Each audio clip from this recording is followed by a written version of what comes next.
ஹாய்ங்க. Green natural farm YouTube channel எல்லோரும் subscribe பண்ணுங்கள். என்ன வெயில், செடியெல்லாம் வாடி போச்சுங்க. ரொம்ப கஷ்டமாக இருக்குது பார்க்கவே. அதுக்கு தான் செடிக்கெல்லாம் மேலே தண்ணி தெளிக்கிறேன். பாவம், மழை காலத்தில் பளிச்சின்னு இருக்குது, வெய்ய காலத்தில் என் மூஞ்சை பார்க்காதடின்ற மாதிரி குனிஞ்சு இருக்குது.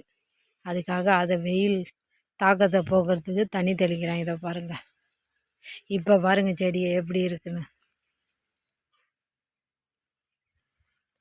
செடியும் குளிர்ச்சி ஆயிடுச்சு, என் மனசும் குளிர்ச்சி ஆயிடுச்சு.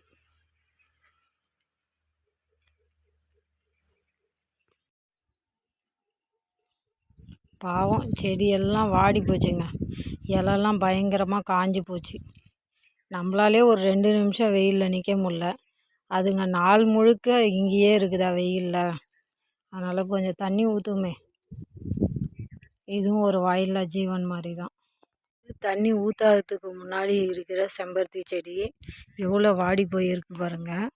இப்போ தண்ணி ஊற்றிட்டு பார்ப்போம் எப்படி இருக்குன்னு. இந்த செம்பருத்தி செடியை மழை பெஞ்ச மாதிரி இருக்கா, எவ்வளோ குளுமையாக எப்படி இருக்குது பாருங்கள். செடி பார்க்கவே ஒரு அதீத சந்தோஷம் மனசுக்குள்ளே. ரொம்ப ஹாப்பியாக இருக்குங்க. நீங்களும் உங்கள் வீட்டு செடியை இதே மாதிரி பராமரிங்க.